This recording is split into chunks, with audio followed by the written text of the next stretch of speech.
So intuition is basically a fast nonverbal pattern recognition, right?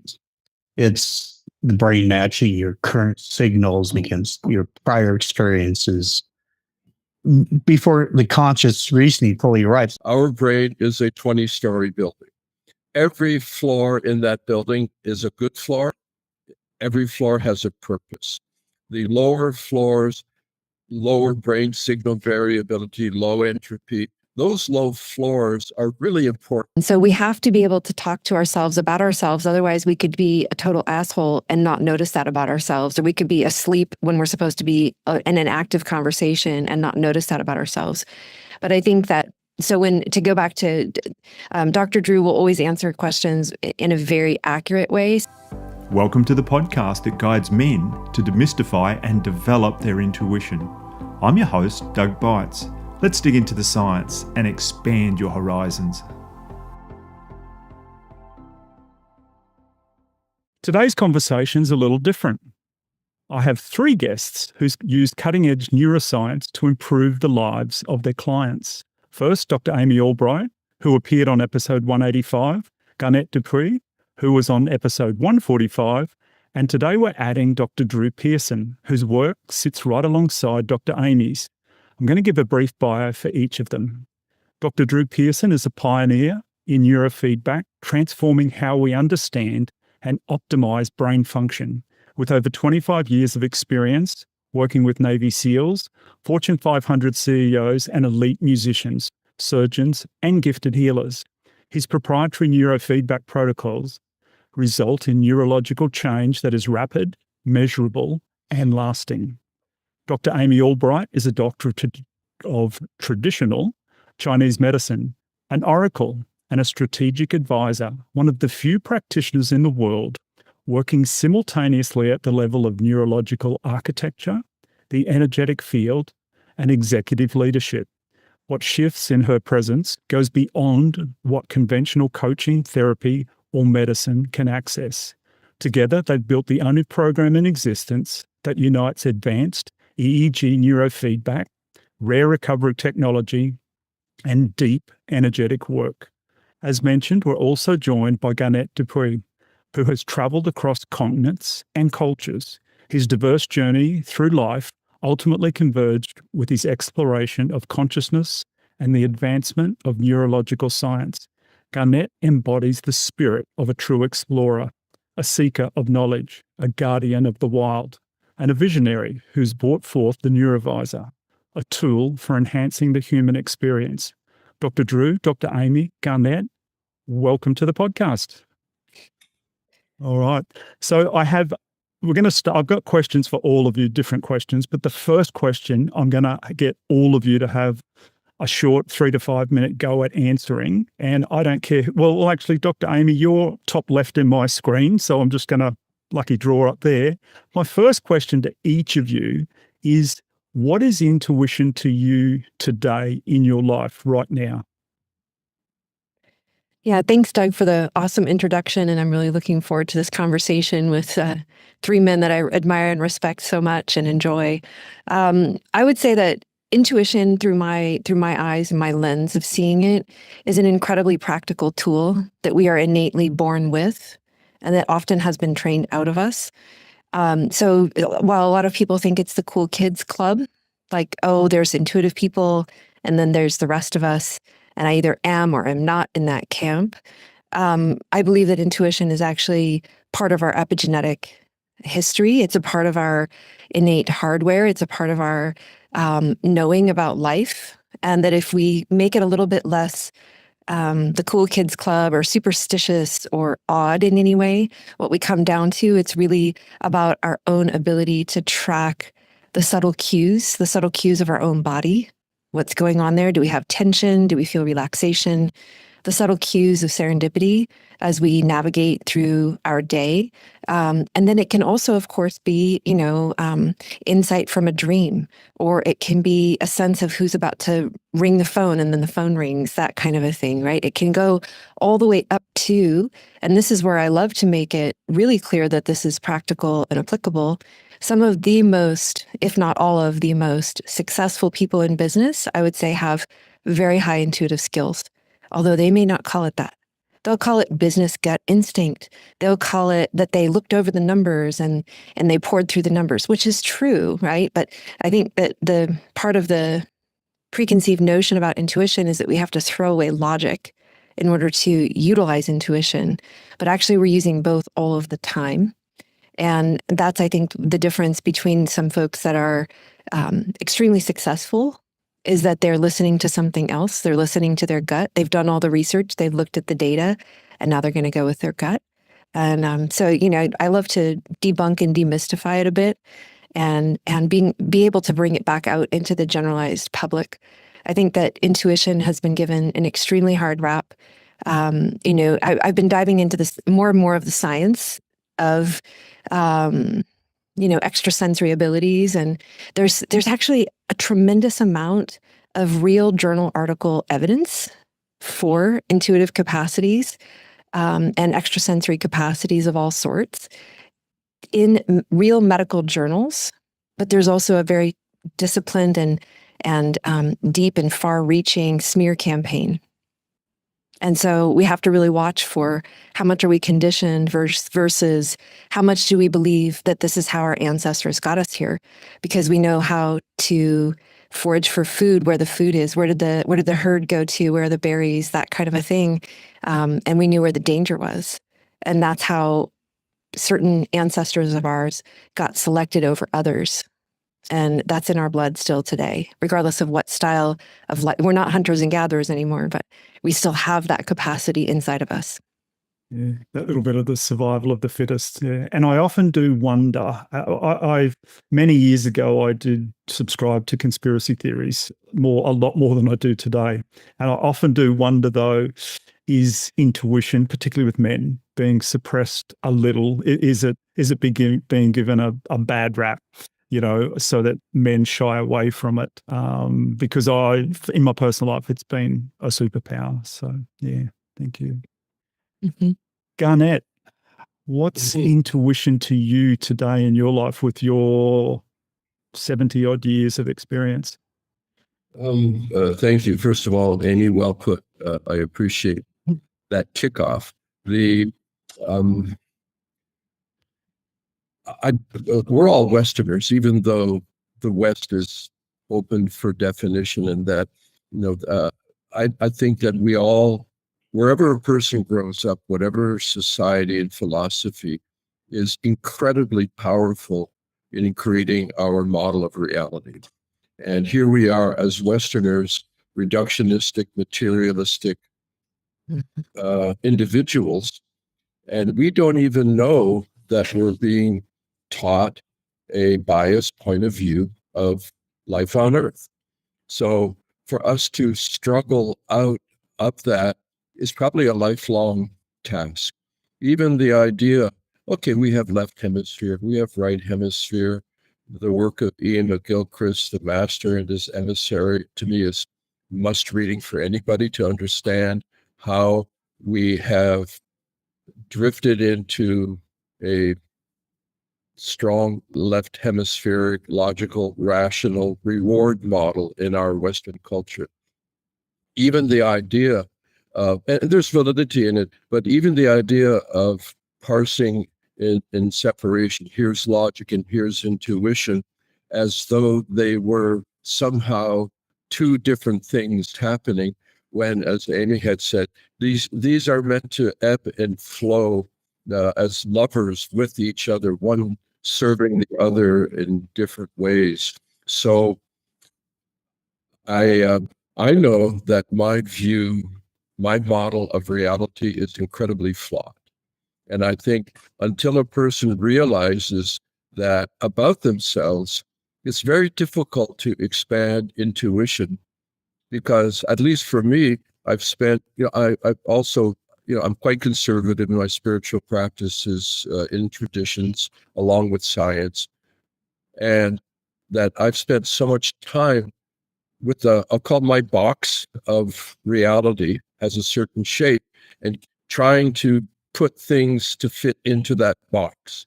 And some things don't fit into that box. Like try to stuff and shove and squeeze. And the point is, well, wait a minute. let's have a good look at the box. Let's look at what I believe, this axiomatic position that we're in, an axiom from mathematics, is a self-evident truth that requires no proof. And that is an invitation to disaster, as far as I can tell, that we would refuse to even risk challenging our view of reality. And I would expect Amy and Drew, encountering high-level individuals, to get them to, quote unquote, open their mind, whatever that means exactly, so that they stop trying to fit this new information into their old model, as opposed to maybe you have to look at your model.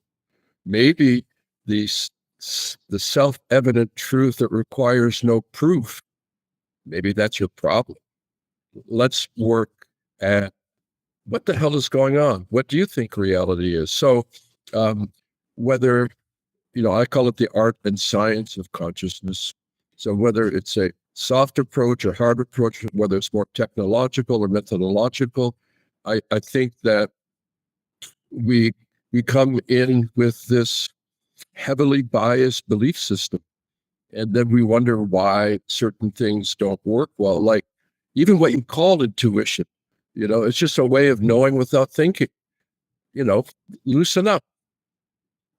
So when I had a look at my schedule to see that we would be together today, I was really excited because it's a breath of fresh air in a stale old box of ideas. So I'm very happy to be here. I'm honored, Doug. Thanks for getting back after time.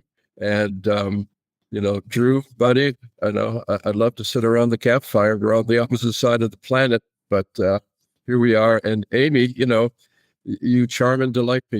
You have insight, and I go, wow, thank you. Thanks, Garnett. And just for listeners to know, I think Dr. Amy and Dr. Drew, you're in California, yes? Correct. Just so people know where you are. Garnett's in northern Thailand, and I'm on the east coast of Australia. So yeah, we've got time zones from 9 a.m. to lunchtime for me, which is real easy. To you guys, it's probably dinner time at night, or you're either starving for dinner or you just had it before we started. Yeah. All right, Dr. Drew, what's intuition to you today after all the things that have happened in your life? Okay. So I'm going to kind of wax all the way from kind of the neuro point of view to the felt experience. So intuition is basically a fast nonverbal pattern recognition, right? It's the brain matching your current signals against your prior experiences before the conscious reasoning fully arrives. And Garnett, you spoke about that too. It's the unconscious process before that consciousness arrived to kind of pull back or judge what's going on. And we have a number of different levels in the brain, and there's different types of intuition, coming from the gut, coming viscerally, coming from the brain, and pattern recognitions. So like we have this anterior cingulate in the cortex. That's this part kind of right here in the frontal cortex. It detects conflicts, errors, mismatching, like something's off. Signals before the consciousness can explain what the heck's going on. And then we have another area deeper down, the insula. It reads the internal body signals, right? The gut tension, the heart rhythm, the breath, your visceral sensations, and it converts them into the what we call the felt knowing. And once you get down to that level, and you're really in tune with the body, you can detect a lot of the nonverbal stuff very rapidly. Mm-hmm. And then we have the amygdala, actually two parts. It kind of rapidly tags the emotional salience, like danger, safety, attraction, threat. So what happens is like the insulin and amygdala talk a lot, and you detect something, the heart rate increases, and you may not be even aware of that, but your body is telling you something. and you get that uneasy feeling, or the heart level with the right people like you guys, and sit down and the heart level goes down and goes, oh, okay, I'm among friends, I'm among safety here, and the integration happens in like the prefrontal cortex, what we call a ventral medial aspect. And, this is with stored memory patterns, kind of giving our intuition this deep library of context, I guess I would say. And then we get down into different networks. So we have this area called the default mode network, one of the Rich Club networks. And what this default mode network does is kind of look at our future, look at the past, and if it's too noisy, we're constantly bouncing back and forth, and we're not in the now. But when that settles down, it gives this contribution of what we call autobiographical meaning, imagination, like future simulation, narrative coherence, so we know what the heck is going on. And through our day, and then we have the salience network too, and it helps us decide which like inner or outer signals I was just talking about deserve the attention. It acts like more of a spotlight operator, kind of going, oh, look over here, oh, look over there. And then we have our autonomic nervous system that kind of gives all these signals more coherence or less coherence, depends on what goes on. And then we have this whole heart-brain communication too. And when the heart is in coherence, it's going to be a lot more clear. It actually affects the brain waves. And a big thing is practicing all this. And I guess we'll get into this, but when you start practicing awareness of states and the felt models and the subtle signals, then all of a sudden you're really able to pick up that spidey sense and really utilize that for, your day-to-day activity. And then we have the opposite, like poor intuition. And that poor intuition happens, trauma, fear, projection, craving, certain addictions, bias. So this bias hijacks the circuitry, like the default mode network in the salience. And the body may feel certain of this, but the signal is actually defensive, and it knocks out a lot of capacity. So stress and trauma and fear and projection really just knock out everything. That's why people in high stakes situations, if they're calm and they're in alignment, all of a sudden that intuition really comes out and they're able to navigate a lot better than someone in that has this kind of fingernail grasping onto what they think the reality is at the time. Yeah. Okay. I'm like a kid in a candy shop at the moment. I'm like, Dr. Amy, I saw you with your finger up. Did you want to say something? I was just going to say, I feel like a couple of quick things. One is that I feel like that last piece that you were talking about, Dr. Drew, is pointing back to what Garnett was talking about in terms of if you want to block intuition, have a too small of worldview, like buy into the mainstream model wherein it can't exist. Or another one that I see a lot is go into overthinking. Because what I hear when you describe the multitude, right? First off, I want to draw for the listener the complexity of the brain, because something that Dr. Drew and I'm sure, actually, I know Garnett as well, all three of us can be quite frustrated with, is that in the mainstream, there are a lot of people who posture themselves as brain experts and don't understand a tenth of the complexity of it that could be known, that is known. But there's so much that goes into every bit of our existence and our experience of reality. And then within that, the intuitive part, he just listed off, I lost track. I mean, I was kind of counting, but to imagine, the conversation seems quite preposterous. Like, I don't know if you know that line from, I don't know if we're allowed to quote movies on here, but from that line from Princess Bride where the lady says, "Liar!" Like, I feel like that sometimes we're like, can we just be real? Because all of these areas of the brain are understood by those who really understand the brain. And yet we want to posture and position that intuition is something for the foolish, or it's something to be categorized as woo. But actually we're designed for it, not just in one particular aspect of our emotional relating or navigating the world, but also in the milieu of aspects of our neurological function. And so to me, it's just, it couldn't be more obvious that it's okay, that it's safe, that we can be logical, sane, grounded humans and also have this conversation safely all at the same time. Yeah.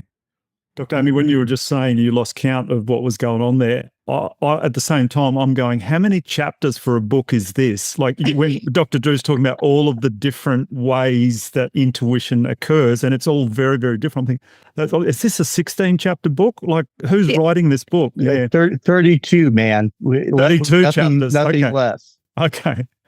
Garnett, I saw you with your hand up. Well, yeah, I mean, can you start? It's quite rare to have somebody like Drew, tick off the boxes and have Amy, fill in the blanks. It is a problem that, I don't mean this in an arrogant way, but we're exceptional, meaning we are not the norm in the society in which we work. And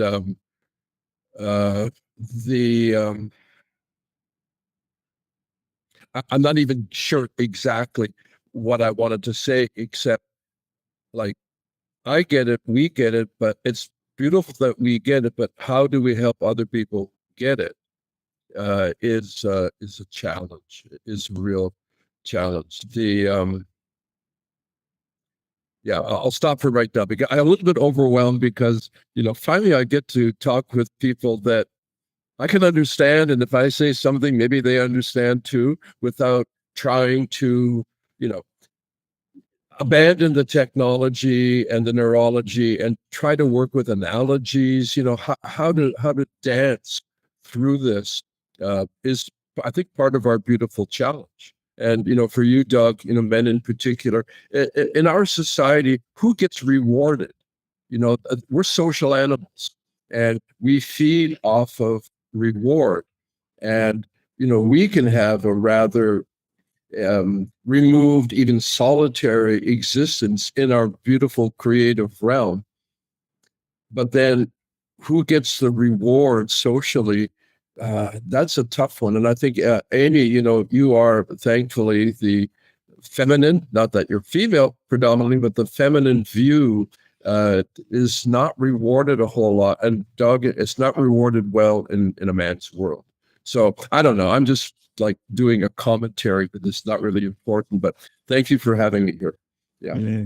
And just for the listeners, the reason I've got these three people together is when I was with Dr. Amy, she, was telling us, this happened. You guys were already talking, so that's why we're recording all this for people to join in. Because the synergy of your three energetic systems, brains, everything coming together, even though we're all apart, is real, and I just wanted to capture it all. So now I'm going to go to Garnett. When we both spoke over a year ago, you gave me an analogy, and I love analogies because they help me get things. As I'm by far the least educated person in this room with this subject, I can tell you. You gave me an analogy of a 20-story building, like the brain being in that. So if you could, for the listeners, briefly go through your analogy of that 20-story and how you gave the example that your Neurovizr helps grease the cables to help the elevator in the building go up and down between floors quickly and efficiently. And when Garnett's finished with that analogy, Dr. Drew, I'd like you to have a comment after that of how your work may assist or may not in that analogy. So all yours. I'll make it as brief as possible because I think we're generally aware. Analogies, yes. When I listen to, remarkably, I actually understand a good amount of what Drew talks about.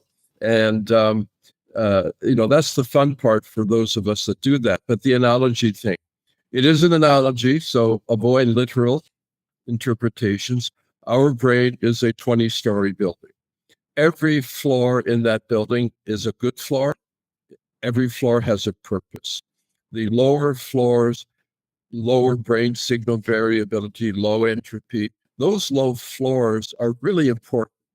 They deal with stability, learning, habit construction, heuristic return, those are really good floors to have. Then, and I'm making it more simple, then you've got the high floors. Those are more about flexibility, connectivity, exploration, discovery. And those are really important too, because sometimes you have to learn new things. You have to adapt. So moving up and down the 20-story building of your brain, and it's a bit simplistic, it's probably the whole body, but the brain is critical. That when a brain that can change when change is required is a healthy brain. So in the analogy, to tie it up, that's the brain. What we'll call the mind is the elevator that moves up and down. So that when you need to refer to previous learning, use that in Drew's model in the predictive coding concept. Like, I did this before, I can do it again, past to future, great. But when that fails, famously the prediction error, where things don't seem to be like you thought, then the elevator goes up. And to me, this process is not just one mega process. It occurs, I'll take a huge risk here, inhalation, exhalation. I think it comes right down to the Taoist microcosmic orbit, that we have this ability to be safe and explore, and come back to safe and explore. And there are a lot of methods to do that. Okay, not a plug, but for the Neurovizr methodology, and Drew and Amy are aware, I call it the elevator repairman. That it's not, methods are not necessarily meant to put you on a certain floor. Some do. However, if the elevator is working, then the brain is self-adjusting and adaptive. So in that sense, I'll take another risk. The intuitive is a higher open exploration in the building, and then the conventional learning and logical linear thinking is a little bit lower. I think this yin and yang, bowing to Amy, is a fundamental true nature of our brain as reflects into consciousness. So whatever gets your elevator moving, that's a great thing. Back off. All right. Thank you. Dr. Drew, does your work tie in here to help that elevator flow steady and easy? It does. I think one of the main points the Garnett says is to be able to change states. Let me give you an analogy so Dr. Amy doesn't have to translate everything for me. I tend to speak in Neuro-Latinese, and then Amy has to come in and describe my shorthand. But let me give you a car analogy. It's being able to shift gears when you need to shift gears. Mm-hmm. When you're in first gear, that's what you're driving at. When you're in sixth gear, you're driving at that. A lot of people can't switch gears through consciousness. They're either fully awake or just crashed out. And the subtle states in between are never garnered into a way that they can subtly detect them and dance with it. With Garnett's brilliant technology, like we're getting photostim in, right? And we have these patterns going in, and we'll see this geometry. And it wasn't until probably about 2020 that we understood part of this geometry that was going on in the brain. We have these like traveling waves going to the brain as it stimulates, right? It goes down through into the visual cortex and cascades out. And then we have standing waves on top of that. And everyone's standing waves is very different. And maybe we could tell a story about traveling waves and standing waves with Dr. Amy about the water later on. But within that, so you have these standing waves that think of the edge of a shore, and they're bouncing back, creating different ripple effects within the brain. And it depends on what nodes and networks are communicating and how efficient they are. So if you're not able to switch gears, guess what? You're going to be at the mercy of these different networks going on and offline. And if it's not healthy, they're going to destabilize you until they can become stable. So those first four floors that Garnett was talking about is you have to have that stability there.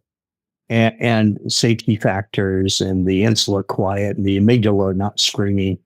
All these things need to go in so that it's like, oh, okay, I have a quiet room. I can listen to that note, that I can detect what it is, rather than a cacophony of kindergartners kind of screaming in the background. So you can't hear a thing. And it's really hard to detect the subtleties within the nervous system if all that noise is going on. And that's key too to switching states. I want to make a quick comment on that point. In my opinion, my view is we have a dangerous belief that there is an ideal state, and that ideal state is related to some ideal method, to some ideal frequency, to some ideal philosophy. And I don't believe that. I think that, as Drew was saying, a certain ability to be fluid and adaptive, to be, maybe I'm like, this is the Taoist in me talking, but the ability, the Tao, the way, once that is what it is, then there's no permanent state or ideal state. It's a Taoist premise of adapting and flowing with change. Am I a butterfly, Chen? Listen, guys, whether Doug wants to do it or not, let's get together and do this more often. It's like somehow getting into my mitochondria here. I could feel like a tingle going on. So thank you. Yeah. I'm loving it, because every 2 to 3 weeks I have a men's group and we do this and we get on and shoot the breeze about all sorts of stuff. So Dr. Amy, where you go? I just thought I would offer kind of a high-level overview for the listeners, because we're all familiar with what we're talking about in terms of devices and technology. But I'm going to take a high-level swing, and then if you guys want to change or augment anything that I've said. So Garnett has devised an incredible, our most favorite out of decades of knowing any kind of a related device, our favorite device, which is the Neurovizr. And that brings light through closed eyes. So there's a blinking light panel above the eyes. And that photobiomodulation is very, very potent for changing the brain state. So going back to the analogy of the elevator or the car gear shifting, it makes it very easy for the brain to shift with that visual. And then there's additional auditory technology added in.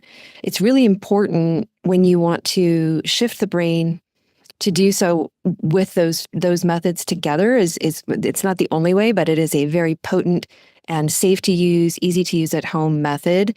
And when we use the Neurovizr all the time. That's a part of how we've struck up this friendship. We use it all the time in our laboratory as an incredible standalone tool, and also as a tool that helps to then segue into training the brain. The light and the sound together train the brain, so it helps the brain to shift.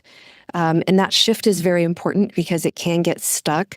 And getting stuck, as they're talking about car and elevator analogies, I just want to bring it to the listener like, hey, getting stuck means you're in a bad mood, means you're thinking the same thoughts, means you're stressed, means you don't know how to get out of whatever the state is that you don't like. You have a huge day and then you lay in bed and you can't go to sleep at night, whatever it is. There's all different kinds of ways that might show up, but it's the feeling of non-fluid. Like, I would like to go to sleep now and not be wide awake now. And the brain doesn't know how to do that. So the Neurovizr is incredible. And we use it very widely and recommend it widely because we so believe in it.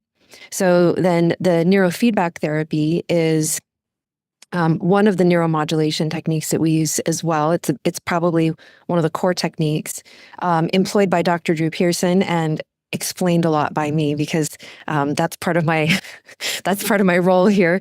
But the neurofeedback therapy is actually putting sensors onto the scalp and measuring what's going on inside of the brain. And those sensors do not put any input in, they just sense. And what is sensed by those sensors is fed into that computer. The computer then says, are they doing the right thing? So to the point that we've been making here, if we're asking them to train in fifth gear or fifth floor, then they need to be in fifth floor. And if their brain isn't going there, then they don't hear or see and hear certain sounds and sights on a screen or, in their headphones.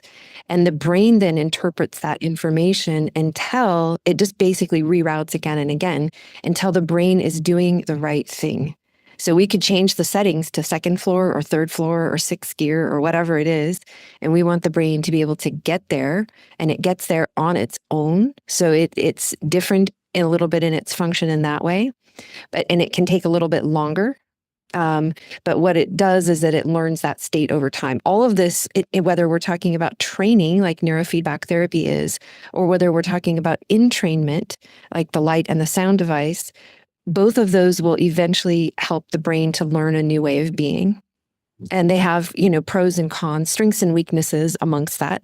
There's no bang like your buck, like a good, the Neurovizr can feel a bit like a DMT journey. It's like, whoa, okay, here I am, right? And you're seeing what Dr. Drew was talking about, kind of these fractals or lights or things can be happening that are not being illuminated by the device. Colors are being seen even if the lights are only white. And that is all being generated by the brain. There's the effect that's creating. And so there's a huge, potent, very rapid effect. And then versus with the neurofeedback therapy, it might take, a little bit longer, or it may even take another session or two, but the brain is learning how to change states on its own. So that's a high level picture. I hope that that's helpful. Maybe for you, Doug, maybe you already knew all of that, but I just want to make sure we're bringing people along here.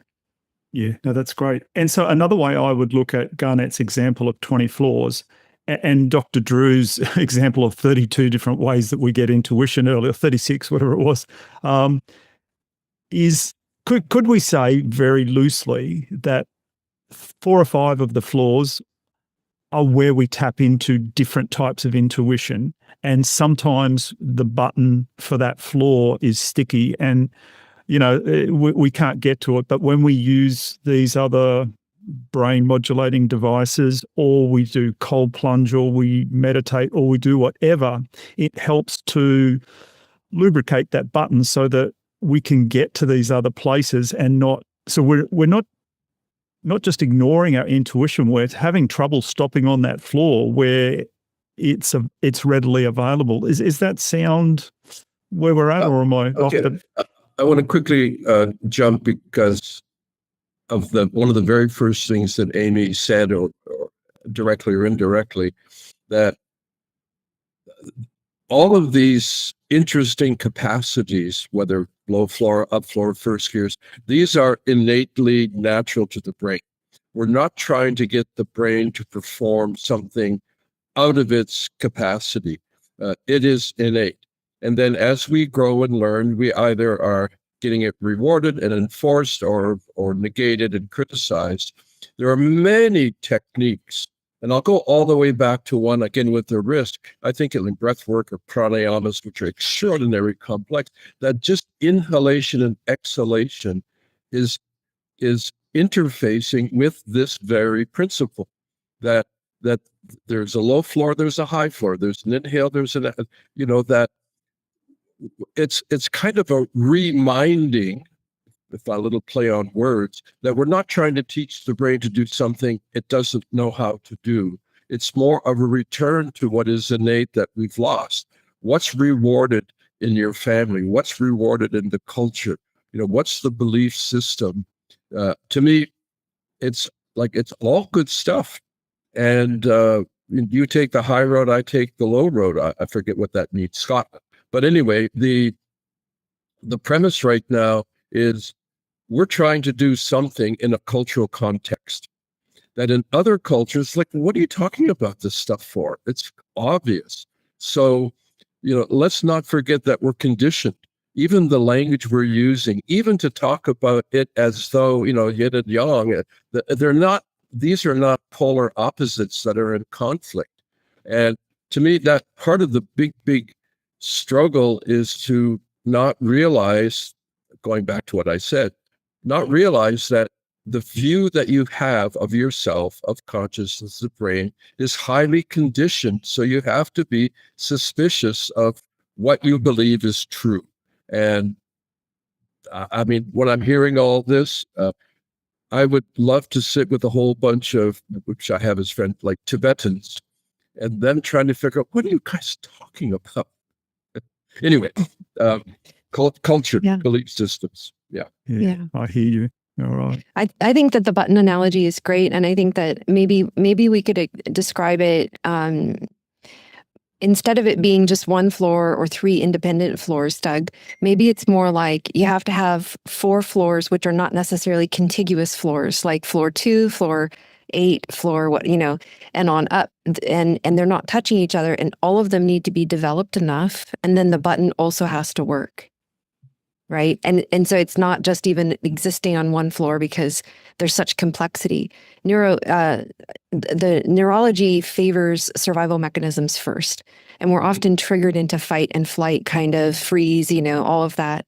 And so when we've put ourselves into the low grade or maybe an intense moment of trauma with the modern life and stress that we live in, and so it can be belief structures, but it can also just be underslept, overworked for long enough, or waking up with a crying baby, or, the simplest of things that can really take down the level of intuition, because it is a higher level order, even though on many levels, it's also an instinctive thing that is a survival mechanism. If what I see time and time again, and I see validated by the EEG, the electroencephalogram that Dr. Drew does, is that those who are really, really stressed out, they'll have big bright red spots on their brain of overworking, overstimulated, overconnected, overfiring. And those are the people that they don't even necessarily know how they're feeling on an emotion word level. Like, I feel sad, I feel happy. They don't know that. And they also have a really hard time with intuition. But that as that area, those areas that are quiet, they need to be quieted, come into a more state of, quiet and coherence or balance, whatever kind of time, a term that we want to use depending on the area, then what happens is that intuition naturally comes up. So the healing journey, or the journey towards balance, or the journey towards finding better self-care and taking care of health, is in some ways then the other side of the coin. It's the same thing as the development, or it's at least setting the stage for the development of the natural intuition. So it can be got after, you can aim towards intuition, or you can say, like you said, a cold plunge, and making sure you're eating really well, and just, being in touch with one's own body, that will help in its own way to increase intuition. Yeah. Excellent. So for Dr. Drew and Dr. Amy, this next one, what differences do you see between men and women's brains in relation to intuition when you're doing brain mapping? Who wants to take that one on? I'm definitely going to give this one to Dr. Drew, because he has a really fun analogy about bridges and roads and things. Okay. Yeah. So, like, women have this, cool corpus callosum. It's kind of like a superhighway between the brains, right? And women pay attention to their bodies mostly, and they pay attention to things around them. Guys, you can tell them, hey, your arm just fell off, and they'll deny it. Monty Python. Yeah, it's a scratch, right? So it's come on. But this corpus callosum gives a lot of information between the right and left hemisphere. It's not as black and white as people say. It's just logic and intuition on the right, but it's much more complicated than that, with networks and nodes and nodules and things. But women have a lot better communication between the hemispheres than men. Men are more lateralized typically. And here's the weird thing. In typical EEG, American EEG and Western EEG,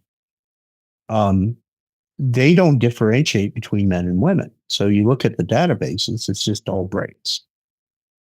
Now you go to South Korea, guess what? They split them apart because the women and the men are different, and they provide a lot more information. So I tap into that and kind of look at these data sets and go, oh, okay, here's what's going on. And there's hormones and structures that are slightly different, and not markedly, but slightly into a sense. And then women have cycles, and certain cycles, they're much more open than other cycles. Men are more even in their cycles, but typically with a guy, it's they pull back the information, typically out of ego, and they nullify a lot of things and try to even it out. So they're not listening to the subtle cues of what's going on. They're trying to dominance thing. So they walk into a room and it becomes more of a dominance play than a reading the room. So I'm getting there that everything you're saying is from you've seen people with their brainwaves being scanned. And I got all that all up to the point to where you said for men it's their ego. And I don't disagree at all. But can you see ego on your computer screen from your EEGs? No. No. Okay. No. That was what I was like, oh. Ego's not a brainwave. No. Okay. Ego's, that gets into multi-layer aspects of our defensiveness and what we've learned and how we navigate the world. It's not necessarily a brainwave. So I wish it were that easy. My goodness. That would be wonderful. Let me give you an analogy. There was doing an EEG on a monk years and years ago, and you saw the splay come out and the beautiful alpha come up, and it was really balanced and everything. And his students, oh, look, he's enlightened, right? And as soon as he heard that, he immediately shut down. Ooh, interesting. Because that ego kind of stepped in and became self-reflective. So part of the ego is we become self-reflective in this area in the back of the parietal region in Brodmann area 7. And we talk to the self about the self, and it becomes this intercorrelation of too much information about ourselves talking to ourselves. And we're not perceptive on anything else outside of that. So that shut down for about, it's detrimental for us to do that. Yeah. If it's overdone. So we have to be able to talk to ourselves about ourselves. Otherwise we could be a total asshole and not notice that about ourselves. Or we could be asleep when we're supposed to be in an active conversation and not notice that about ourselves.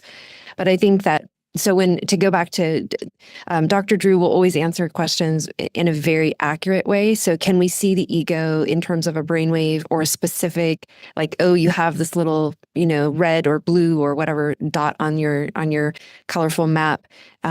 Is that the ego? No. But we can definitely see where people overthink themselves to death.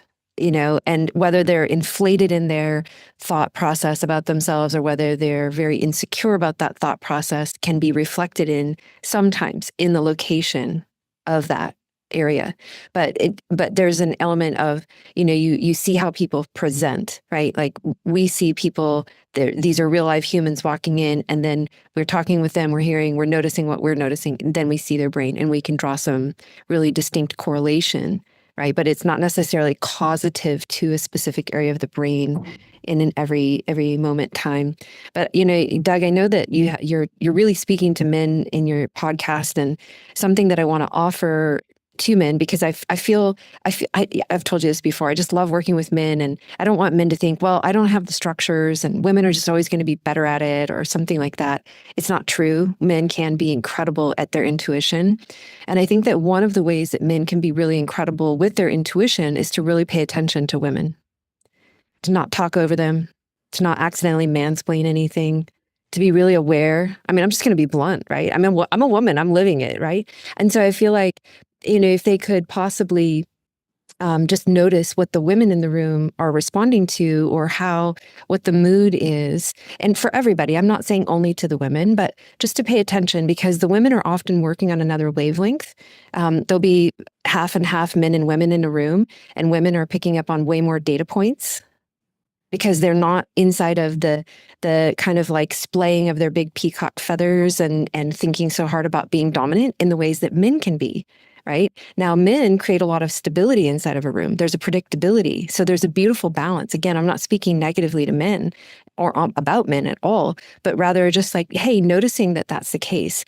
And a lot of the times what I've seen is really, really very intelligent men will often put themselves close to an extremely intuitive woman, and then they ask her opinion of things in a way where they are quiet inside. And they let her speak. And then they feel their intuitive hits, their intuitive read based on what that woman is saying. And that can be a way to kind of take the thousands of data points that maybe didn't get all the way caught by the man's brain, but it's being funneled. And now they're not to take, I don't want a man to give their power to a woman. Oh, she's the intuitive one. But hey, maybe there's something in here that we can interpret and get another data set that wasn't apparent to the man in that moment. And maybe the gut says, nope, she's not right on that one. And that's totally cool. But it's another way to just further distill out some of that information. Mm, very interesting. So what we're talking about, Garnett, I'm going to, away you go, and then I'm going to ask you a question. Yeah, just a real quickie, back to something that Drew said, and in a different way, what Amy is saying, that, well, I'm going back again socially, quickly. Generally speaking, Western culture has not been very favorable towards the body, the Judeo-Christian thing, body bad, punishment, lust, this thing. And I think so much of what we're talking about, we have to be dangerous to not think in terms of the brain, because the brain is the body is the brain. I spent much of my life in Asian cultures. I'm living in one now. And classically, when a person would describe their mind, they would point to their heart. They wouldn't point to their head. That so much of intuition, I believe, is remembering and paying attention to Doug's point, left arm cut off, that the body, we are embodied, that the brain is everywhere. It's not just in the coconut here. And that this Western denigration of the body goes hand in hand with the Western denigration of women. And, burn the witch. And so the idea of, let's not, pretend that the body starts at the neck and then you've got the head on the top of it. So I'm just noticing this because I do come from an Asian perspective increasingly. I'm a branded Westerner, but the body is beautiful. Just to dump that in, because I think to Amy's point, women sense their body, and also to Drew's point, men don't do that very well. So thank you, and I'm sorry to interrupt. Yeah. You're right. No, not at all. So Garnett, Dr. Drew mentioned about the EEGs in South Korea are different for men and for women. I'm just curious, with your technology, have you ever considered selling two separate Neurovizrs or having different programs? Is it, I'm just curious. I'm not saying, is it something you've considered? Should we have men's programs and ladies' programs? And forget about what the world say about, things like that. But is it something that you've considered? More than that. The problem is not having ideas. I can tell you that. I mean, Drew and Amy can confirm that. We've just introduced this is kind of like a plug, I guess, but we've just introduced the Neurovizr Rouge, red. We have the original full spectrum white, and I've been pushing inside for 2 years about red. I don't want to make it a gender issue, but there is a more masculine and feminine quality to life, a more yin and yang quality to life. And the 670 nanometer ruby red source light It does the same brain engagement. I mean, it's the flickering message that is the technique, but the delivery of the message. I could recite a poem in French, and I can recite the same poem in German, and I'll bet they don't feel the same. So, yes, there is a masculine, feminine. I mean, this is old story for us, but so yes, I have not so much. Yes, and I am designing sessions to optimize the warm, rich relaxation, feminine quality of the red signal. So, that's a kind of a sloppy yes to your question. I want to jump quickly to Drew's point about South Korea.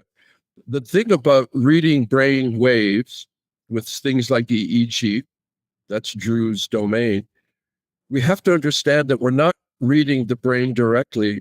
We have algorithms, and we design the algorithms to look for certain things.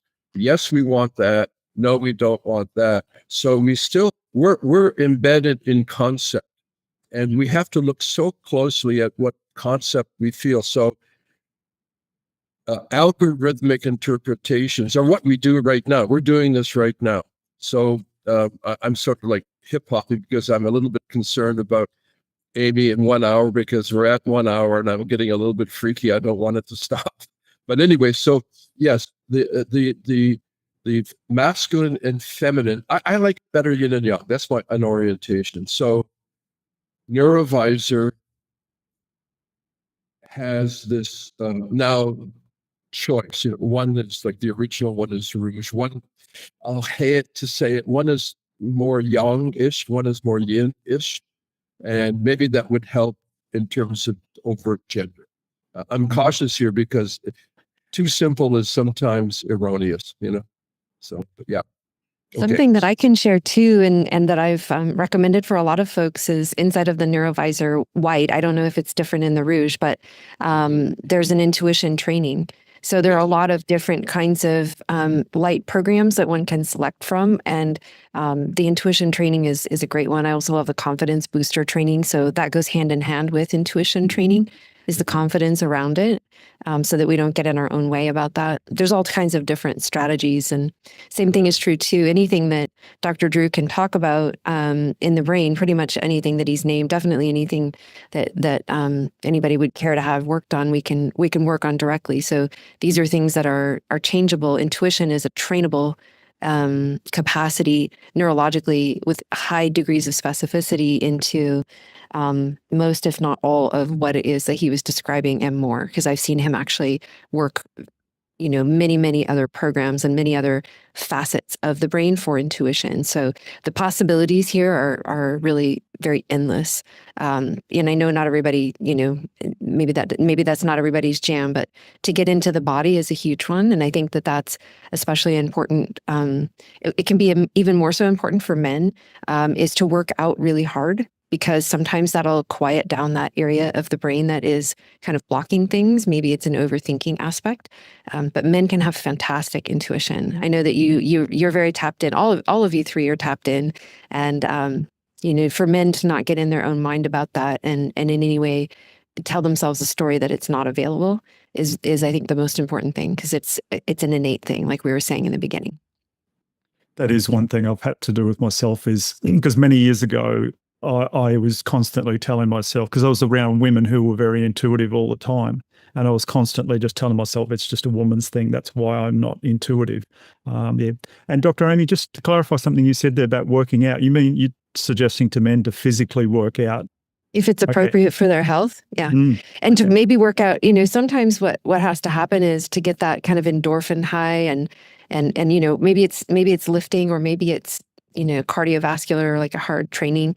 But it can be really helpful to just get them temporarily into that state that is more downregulated and less overthinking, as well as, the milieu of everything like meditation and all of those standard things. But I just think that for men, it can be even more important than for women to really incorporate hard exercise of some kind.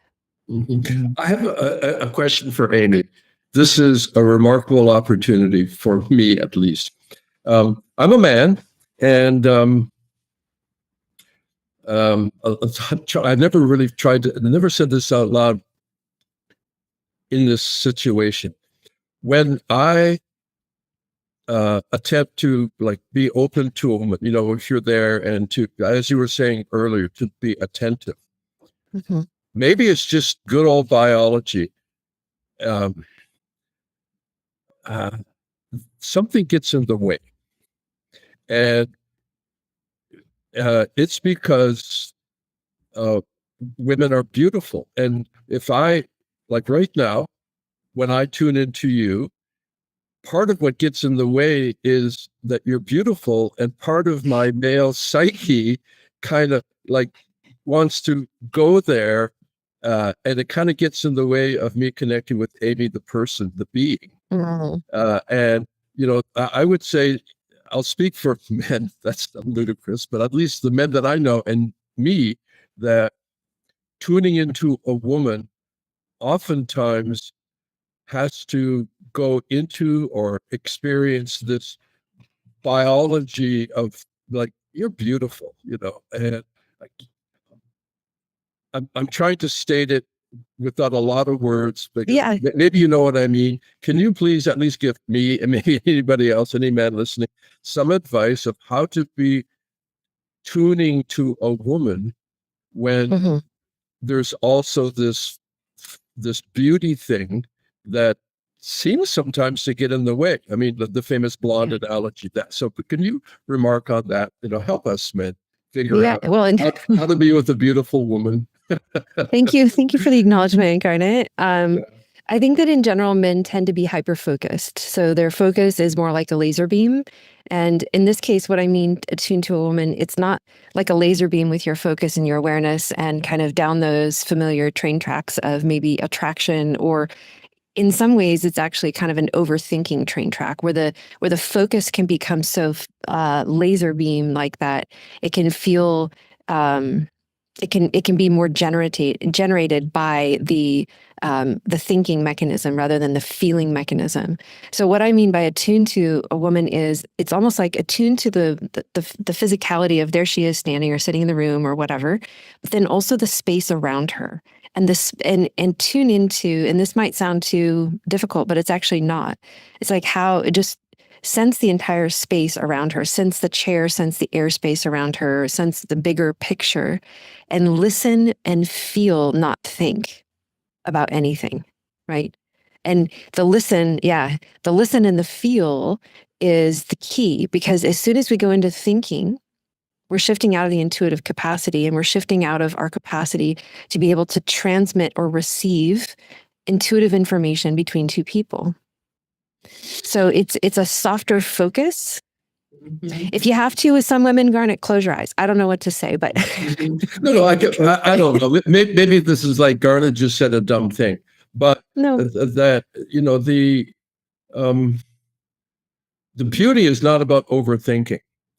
It's just, it just, well, okay. I don't know what other men think or feel, but for me, you know, part of the power, I don't know, maybe it's just biological, you know, that we can make babies every day, many times, unless we're sick or dead. Women, you know, don't have that yang proclivity. So when I love women, I'm also, I don't know, hopefully I can connect, but you know, this, because to Doug's point, you know, intuition, that a man tends to be manly, and we have a biology. We don't have your hormones most or more or less, but you know, tuning in, I don't know, I'm repeating myself, but I mean, I've never really voiced this in this framework, but I was noticing factually that I appreciate you. I'm tuning into you. I'm really like, I'm sensitively aware. And every once in a while, this, you know, God, she's cute. That this beauty thing, I'm calling it beauty, kicks in. And I don't, you know, Perhaps don't we know. could call it like balancing on that edge, right? Because the mind has 1,000 distractions. The mind can pull itself in very subconscious ways and very habitual ways outside of the focused place, whether that's meditation or when you're seeking to be in a peak flow experience at your desk, creating new ideas or whatever it is. So I think just, overcoming that proclivity to bounce out of state into a distraction, and rather to just practice that. And I think in general, something that I would offer would be to work with, there's a breath practice that is readily available on our website if somebody wanted to use that. It's incredible for a sense of immediate safety and also interconnectedness. So it's not just we maybe have an idea that we have an interconnectedness with not just with humans, but maybe with all of life or all of Earth. But this breath practice actually helps us to feel that interconnectedness. So it's something that we practice maybe the first time or a few times with our eyes closed, but after that, it becomes a tool that we can use with our eyes open. So if you notice, for instance, that you're shifting into, and this is any kind of distraction or anything that feels like it's pulling us outside of our center or what would be our highest path in that moment, what we can do is work with that breath very softly with our eyes open, because that's a part of the beauty of that breath is that it's easy to do and nobody notices it and it doesn't derail the conversation. And it will help you to kind of bring that wide angle lens of experiencing a greater field. So I also saw, though, that Dr. Drew, can you save my ass a little bit here? Go on, Bunny. I feel like he was going to say something a while back. So let me give you kind of a practical step into the physiology of what's going on. So we're highly visual creatures, and there's so much, our visual cortex is in the back of the brain, and high correlation with what we see and how we interpret. And men are very visual in that sense. Women are much more feeling in that sense. So when you're going into a situation, whether it's a man or a woman, the practical application is match their breathing pattern. Okay. And by doing that, you're getting a sense of what the space is, of where they're at to match that. Now, the next step after that is to feel into it, just like Dr. Amy said. You have to feel into it. Oh, this is where they're at. This is where I'm at. Okay, what's the synergy between it? And once you start reflecting those felt aspects within the heart rate variability, you'll actually feel that heart field shift. And then you go, oh, this is nice. This is warm. This is connectedness. And all of a sudden, the conversation will flow because that amygdala and that insula is not going, oh no, if you talk to her, you're going to die, basically. This is, that's a little bit traumatic, but actually we're thinking, I'm going to be excluded. I'm going to be kicked out of the tribe and I'm not worthy of this. So all those are fears. And that, part of that is the safety features of the cerebellum and the amygdala going, oh, danger. Because a beautiful woman can be danger, right? Because there could be rejection, but there could be rejection with anybody. So match the breathing pace, get the sense of feel, and really synchronize with them. Those are the practical steps. And it's no longer you're thinking about yourself or the interaction. You're thinking about the field, just like Dr. Amy said. And when you're in that field, then the felt sense of where you're at really gives you the map of what's going on. I used to do this weird thing, but a few years ago. I'd drive into work and this is in Seattle, and get a matcha or a tea or something like that on the way into work. And it took me about 15, 20 minutes to even get past the kiosk to do that. And I started like, oh, well, I want to start predicting what cars are going to be there when I arrive. And, it was maybe 10% at the very beginning. But what I started doing is getting a felt sense of what is when images came up. And then all of a sudden, I get a felt sense of like, oh, and then you go back and test it. Okay, it's going to be a blue truck with a silver roll bar. And it's going to be, a green Toyota with this. And you get very specific and you get that felt sense of like, oh, okay, this. And then you start testing it. And my results went from 10% all the way up to about 70 because I was testing it and going back and like, oh, that's the correct felt sense for when that intuition hits correctly. And that is so important.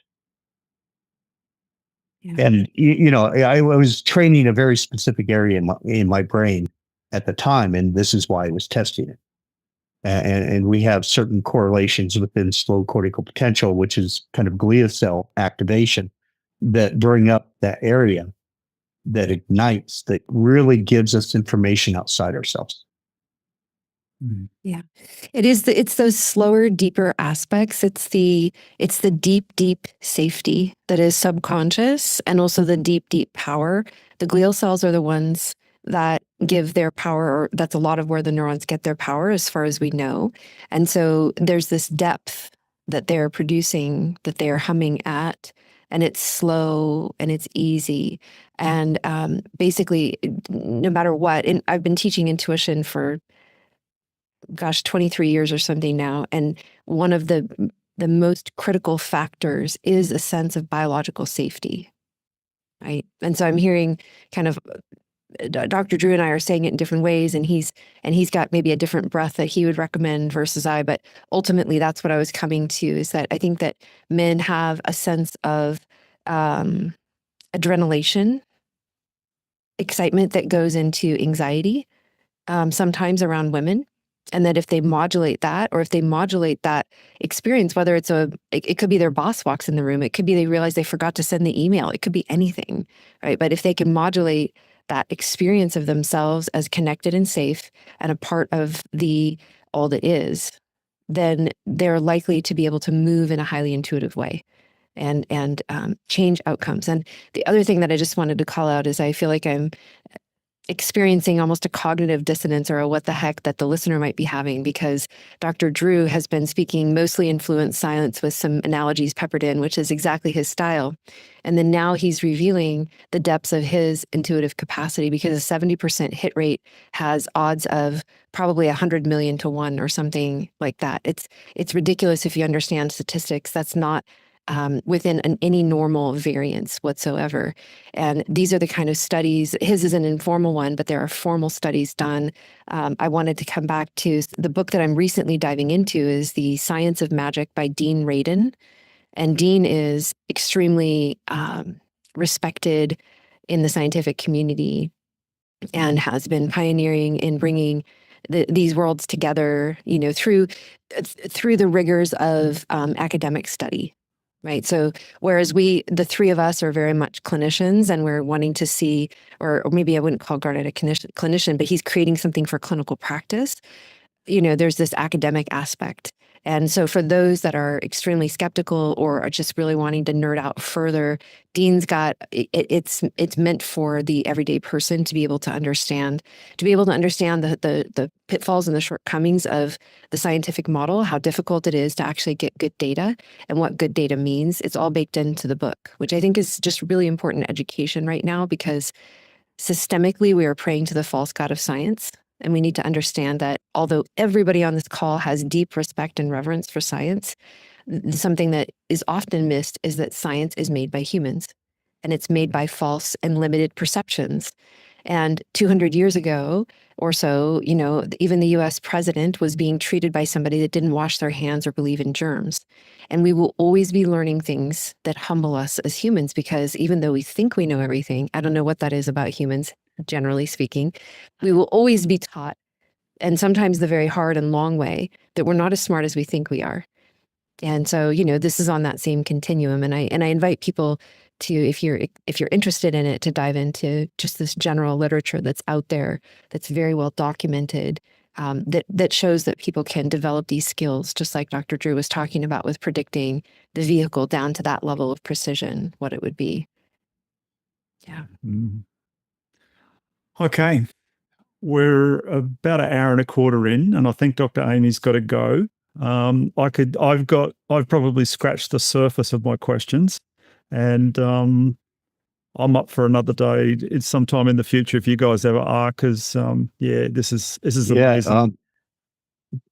Doug, I've got, a volume of really deeper stuff that we can really dive into now that the kind of the general stuff is out of the way, and practical things, and using the Neurovizr to kind of get the trash out so you can actually listen to yourself, or whether you're using EEG or photobiomodulation or cold plunges or breathing techniques or coffee enemas or whatever you want to do. Right? Pass. No way, Drew. No way. I've been there. Okay. But we seek extremes to get into these states, right? Yeah. And then neurotransmitters are modulated. Our own DMT in our mind is going, and then the gamma comes up, this high frequency stuff, and then it's surfing on this theta wave, this slower wave, and all of a sudden we're able to see in a very different way. Yeah. So I'd love to dive into that in a future cast. Comes permission here. Yeah, absolutely. I'm loving it. I'm just feeling so privileged to be in this Zoom room right now with you three. It's a super privilege for me, and I think it's a privilege for the audience listening in too, to have your three minds together, sharing everything that you guys have known, and it's just all for making a world a better place. And thank you for your time. And can I say one more thing? Of course. Please get an intuitive woman in your life. That's why I have Dr. Amy near me. Oh my goodness.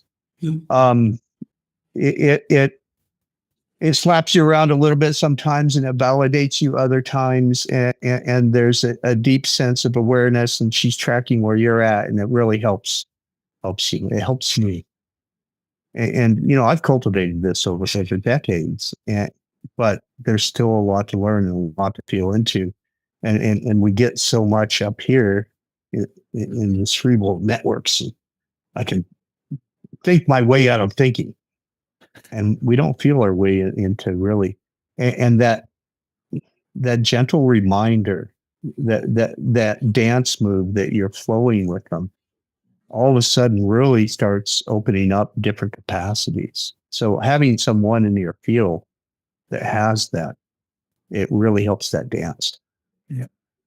Maybe quick question, walk away question, dumbass question is it easier or just different working as you work along with Drew, working with men and or working with women? Is it fundamentally the same process with a nuance, or is it really a different manner that you end up working with a man or men and compared to women? It's a great question. It's not one that I've put a lot of thought into, because I genuinely love working with both. I think that if we're talking inside of the topic of intuition, most women believe that they have it and most men don't. I would also like to say that on a second session, I had based on some practices and tools that I have and worked with, one man went from feeling like he would like to be intuitive to being a full-blown medical intuitive type person within a couple of sessions. So again, the sky is the limit on what's possible for men and for women. But I think that at the most fundamental level, all people are struggling with the same things: to be seen, to be valued, to be heard, to be loved.